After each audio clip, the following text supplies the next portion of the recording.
Good evening, everyone. My name is Muhammad Ilyas Rahman. I'm a full-time paramedic at local hospital working in KKM, but a part-time student in Open University of Malaysia, Melaka. Uh, this evening, I would like to teach you generally about coronavirus COVID-19, as you heard all about it all over the news today, and also how to prevent them by the proper way of using hand sanitizer and face mask. First of all, may I know my audience? Introduce yourself. Okay. Hi Ilyas. So my name is Shahil.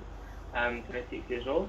I'm currently staying in KL and work as an IT support at Precautions.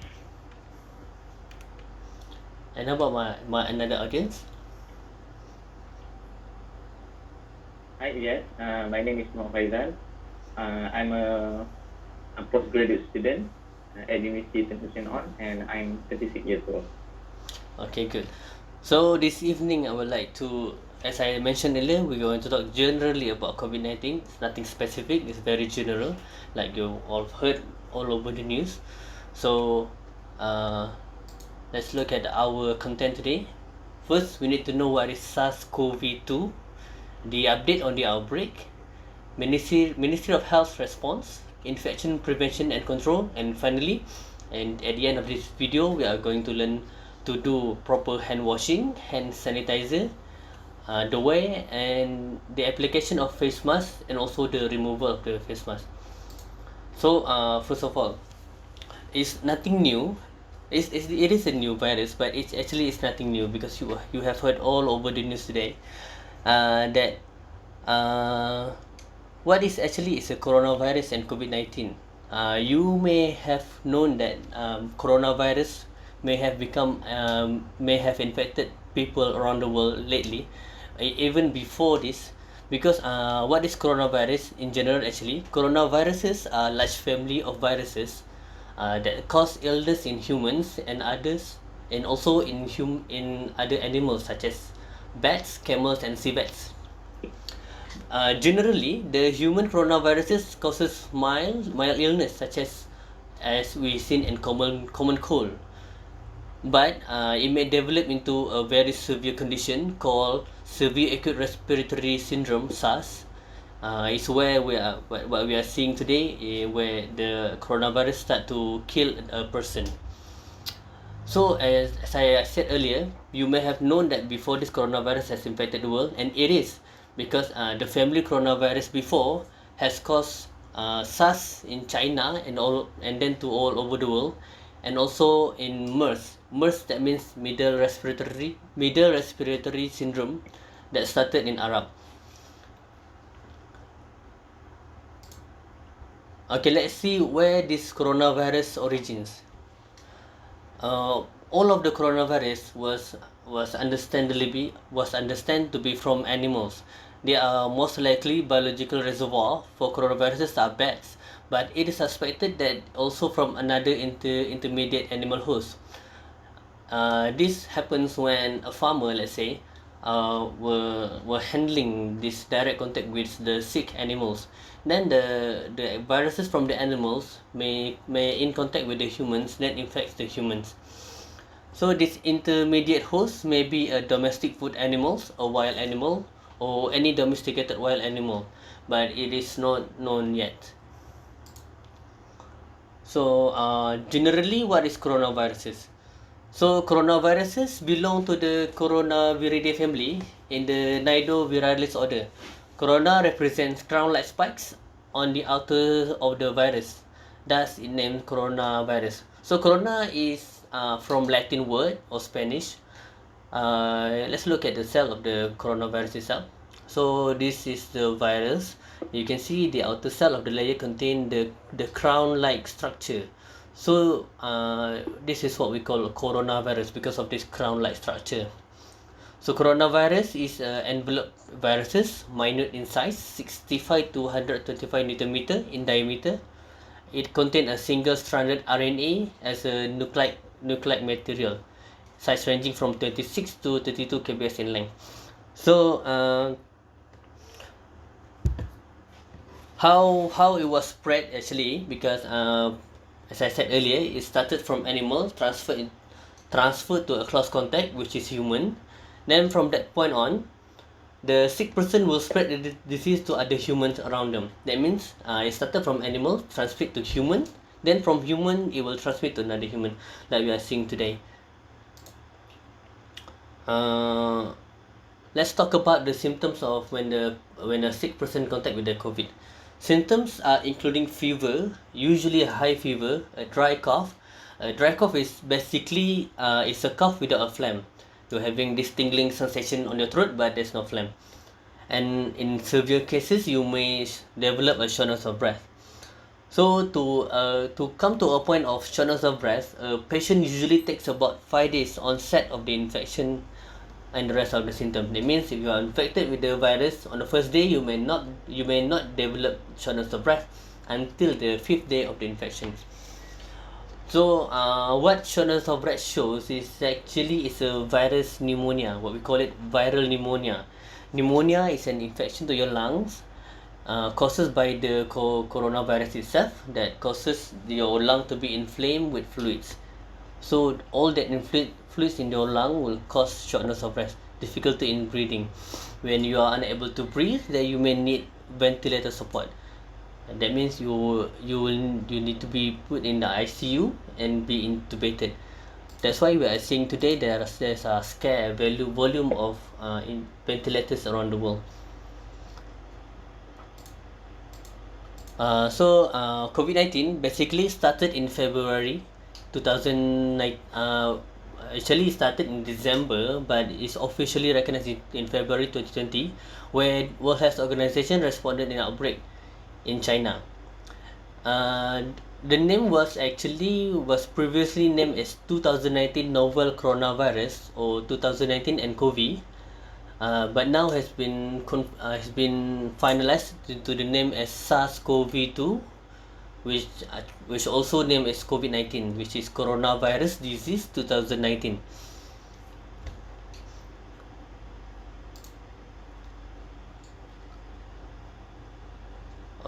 Since the first detected in China, the coronavirus has hit around the globe. By the end of January, the WHO has announced it as a public emergency.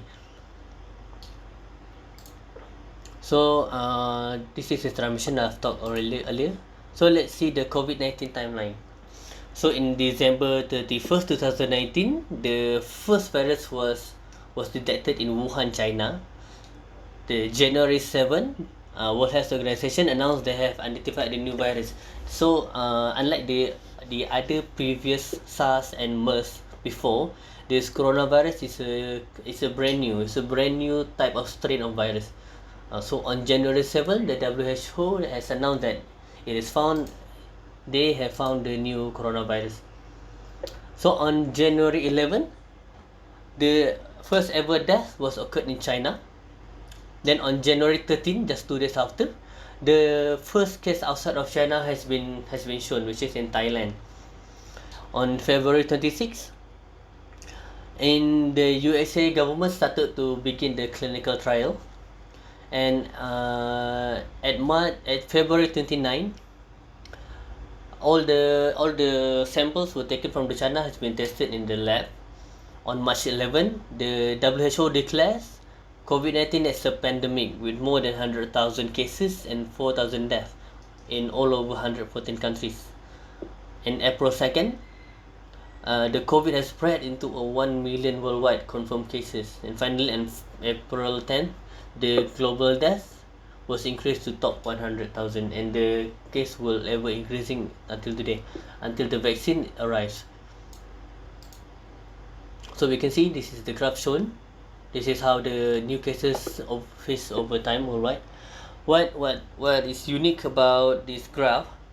You can see that all the countries are started the same way or going up, but from this point on, it depends on each country how they are responding to the virus itself, to the containment of the COVID-19. For example, you can look at the United States of America and our country own Malaysia, how it differs in the number of cases. This represents how a country a country respond to the virus, and it came to various resources such as medical expenses, the people, and so much more. So we can look at the graph from our country Malaysia. It started to increase at first, then it starts to flat and decreasing now, and just recently it's starting going up again. So it's a battle for the virus itself. So the current cases, which I got it in 26th of August. So this is the, like I said before, each and every country how they are responding to the COVID itself. So in our cases, I think we are already known is MCO. The 2020 MCO, it generally refers to as MCO PKP, is a cordon sanitaire to introduce in response to COVID-19 pandemic. Was introduced in 18th of March in Government of Malaysia. So I think every one of us has all have all the experiences regarding MCO. How about you guys? Tell me about your experience regarding this MCO period. How about you, Shahi? Yeah. Okay, hold on. Okay, so we started MCO around March, right? Yes. So we've been working, we as a company, Petronas company, we've been working at home since March and up until June. And then on the middle of July, we slowly come back to the office and operate as per normal. But at first, we are on 2 weeks base rotation, in which we are segregated to two teams, Team A and Team B. So the Team A will be work in the office after the MCO for 2 weeks, and then we have to work from home for 2 weeks, and then most of the staff are still working from home. Only the essential one able to come to the office and work as per normal. So yeah, that's basically it. How about you, Faisal?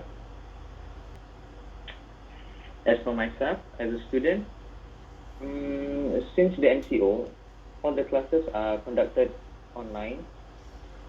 I need to study from home, take online exam, and university has to go all paperless, and we have to adapt to the new norm. We have to wear the face mask all the time when we go to crowded places, take the sanitizer, and that's all. I think you both agree that all those sections is a must, considering that this virus is deathly. Because if you are looking at the graph in our country, we have a surprisingly decreasing in number of cases. What the government MOH are trying to do, and actually the whole world trying to do, is actually to try to flatten the curve. To understand what is flattening the curve is actually, this is the model for COVID-19 scenarios, in which look at the first graph. This is the very spike. See in the Y view, this is the ICU bed demand. If you don't do the MCO, the number of the cases will be spiking, and will be very deathful, because not all the patient can be fit into the hospital bed. And not only that, the COVID-19 is spreading around the world. There are also another diseases like heart attack, or maybe road accidents, that also need the bed in hospitals. So if we don't have enough beds, the people are starting to not get treatment from the hospital. So we can see from this graph, the first spike will be without the MCO movement. Then the second is relatively a bit lower than the first, which is if we combine quarantine and isolation. But the best way is to combine the three key items, which is quarantine, isolation, and social distancing, in which we are doing it right now from March 18. So to flatten the curve means to mitigate how quickly an illness passes in a population, or to slow progression of a disease in a population. The idea behind flattening the curve is not necessary to avoid transmission altogether, but to slow the rate of transmission. We cannot stop the infection because there is no vaccine today, but we can slow the infection rate. So we are by slowing down the infection rate, we can put the people in the hospital bed. So basically MCO, all these are pharmaceutical interventions such as hand washing, social distancing, isolation, like what we are calling stay at home, save lives. It's very simple as that. So next we need to learn what is close contact mean. If a person a close contact is defined as requiring a face-to-face contact with any setting which confirm with PUI or PUS. I'm going to explain what is PUI and PUS later. For a continuous duration for more than 15 minutes over a week or a duration of 48 hours prior to the onset of symptoms. Sharing close space within the confirmed PUI or PUS in an extended period of time, especially more than 2 hours, over a span of 48 hours prior to onset of symptoms. So what is close contact means that a healthy person has a direct contact with the confirmed case of COVID-19. So a confirmed case is a person who tests positive to a validated specific SARS-CoV nucleic acid test, or has the virus isolated in cell culture with PCR confirmation using a validated method, or undergoes scovation to a significant SARS in COVID-2. Basically, a confirmed case is the one has tested positive in the hospital. So what is PUI? PUI is a close contact, a person with a confirmed case with clinical symptoms such as cough, fever, shortness of breath. All these PUIs usually require a hospitalization. PUS, on the other hand, is a person who visited a highly infectious area without knowing close contact with confirmed cases. PUS do not require hospitalization. Best way to describe PUS is all the healthy people, we are looking healthy people were back from another country, so they are PUS. The clinical symptom for all these positive cases are fever, usually high, more than 37.5. Acute respiratory infection such as cough, shortness of breath, sore throat, or loss of smell of taste. So what are the precautions of the COVID-19? It is understand that the COVID-19 transmitted through the bodily fluids such as cough.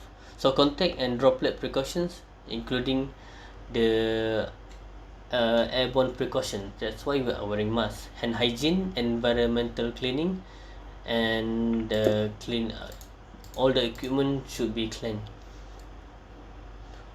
Other than that, we can stay apart for 1 to 1.5 meter apart, wearing surgical masks or glasses and face shield. So generally, to prevent the COVID-19, we need to early recognize the patients, which is the confirmed cases, PUI and PUS. Then we need to physical distance from people, respiratory hygiene and cough etiquette. Then finally is the application of SOP to all the people. So we have come to the end of the lesson, in which we are going to do the practical sessions. So I'm gonna teach you 3 major steps, which is looking very simple, but it has actually a huge impact on the community, because if you are able to properly dispose the COVID-19, we are actually preventing the COVID-19. So start off with the hand washing. Are you ready? Yeah, sure. Yep. So imagine you are in front of the tub. Okay, first of all, take the soap. Do with me, come on. Okay, rub both of your hands together. Now, this is the first step. Okay, the second, rub between the fingers of your hand. Okay. Like Rub this? inside of your fingers like this. Okay. Rub against your thumb. Okay, also your right thumb. inside your palm of your hand, put like this. Okay, do a circular motion. Okay, then finally you grab the whole hand, you push through until the half of your hand. Okay, do also on the right hand. Then cleanse off your hands. This is hand washing. And how about hand sanitizer? Hand sanitizer is no difference. It's just that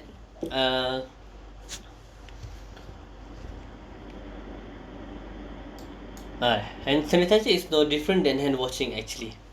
Okay, step first, you need to put your hand sanitizer. Quite large amount actually if you need.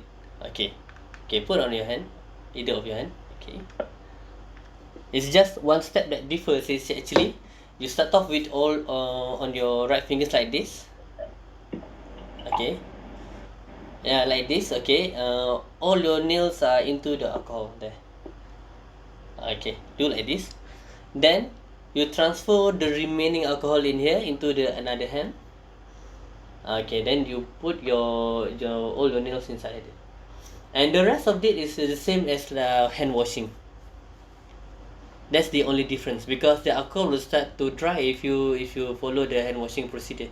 Okay, do you get it? Yes. Okay, so next thing is how to properly wear a face mask. So this is your face mask. We start off with the hand washing or hand rubbing like we did just now. Okay, just hold your mask back to your ear. Okay, next, hold and pinch the stiff on your nose. So make sure there is no air escapes.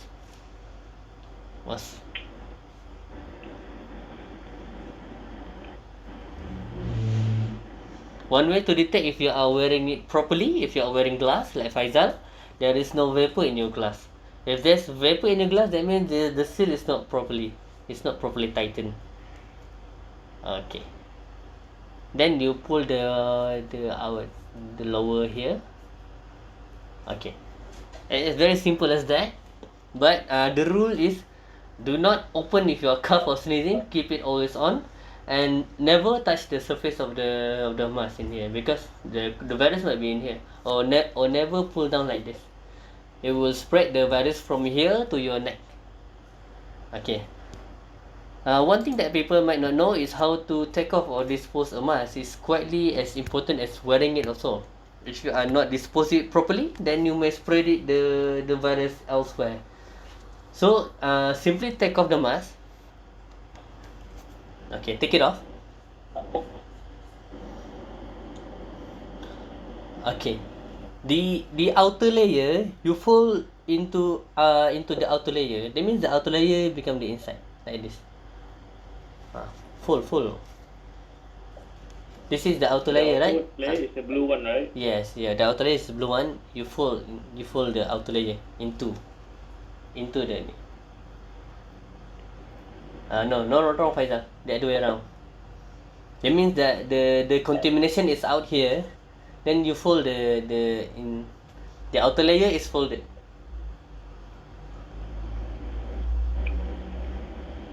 The outer layer, Faizal. No, wrong way.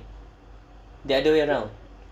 Yes, like that. So if there's a virus in here, it will contain then put it in the plastic bag so that it won't spread to another. Then dispose it into the clinical bin. And finally, we need to wash our hands, or at least alcohol rub. So, do you get it? Yes. Understood. Yeah, it's very simple actually.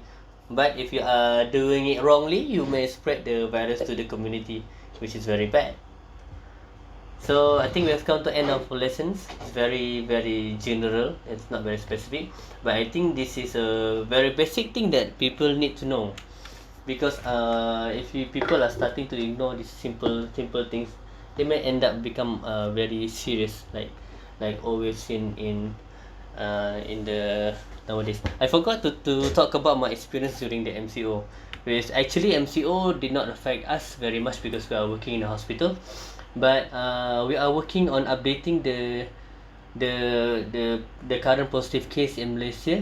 But I think what my experience tells me that all those statistics is actually is a real person.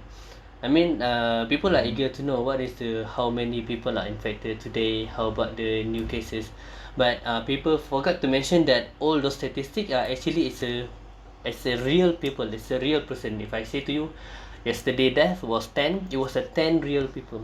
I've seen in myself that 10 people are passing away.